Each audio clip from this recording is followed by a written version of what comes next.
Hey everybody, before you dive into the Gospel Project, I want to give you two videos that I believe will help you in how you approach the Bible and understanding it, but also applying it to your life in light of the Gospel. And this is the first of the two. The second video will be about reading the Bible, and this one I'm going to give you 5 points regarding your foundations, your approach to the Bible itself. So first off, one, remember you have a worldview. And so does everybody else. Everyone has a worldview, or in other words, a pair of glasses through which they view themselves, they view the world, they view if there's a God or not. It answers, who am I? Why am I here? Is the world broken? Why is it broken? Is there any solution to fix the world's brokenness? So realize you have a worldview, but also realize there can only be one correct worldview. There can only be one correct pair of glasses. And so there's some worldviews that says there's no God, and another one says that there is. They can't both be right. Another worldview may say that there's many ways to God, to go to heaven. But another worldview says no, there's not. It's only one way. And so realize that you have a worldview, and so does every single person on the planet, regardless of their age. Even if they're young, it's developing. Realize everyone has a worldview, but there can only be one correct worldview. And when you come to the Bible to understand it and to apply it to your life, submit yourself to the Bible. And the Bible itself, this is the third point, claims to be the worldview. It is the standard pair of glasses through which we align our lives to. And it addresses who we are, who God is, what our purpose is, and so forth. And so when you catch yourself, disagreeing with the Bible, maybe put the pedal on the brakes and ask God to adjust your heart.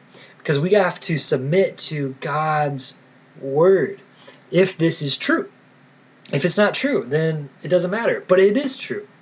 And so, in light of knowing that this is God's word, this is true, this is objective truth, and this is the standard by which we submit our worldview to God's, and we want God's worldview according to the Bible. We have to realize that the Bible, to its core, it's about one story. Yes, there's many stories in the Bible. Adam and Eve, Noah, Samson, David and Goliath, Paul, Peter, all these different stories which are awesome and God working and doing mighty things. But it's all connected to one story that God is doing from Genesis through Revelation. And that is simply about the gospel. And the Bible, to its core, you can say a summary statement. A summary statement of the Bible is this. It's about God restoring the universe and humanity back to himself, ultimately for his glory. It's about God restoring the universe and humanity back to himself, ultimately for his glory. And this is good news.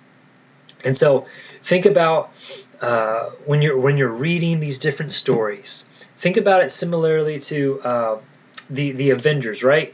Marvel. And so you have Thor, you have Iron Man, you have different characters, you have different storylines, but it's all connected when they come in the Avengers. And all these personalities, all of it comes forth into a bigger story than themselves.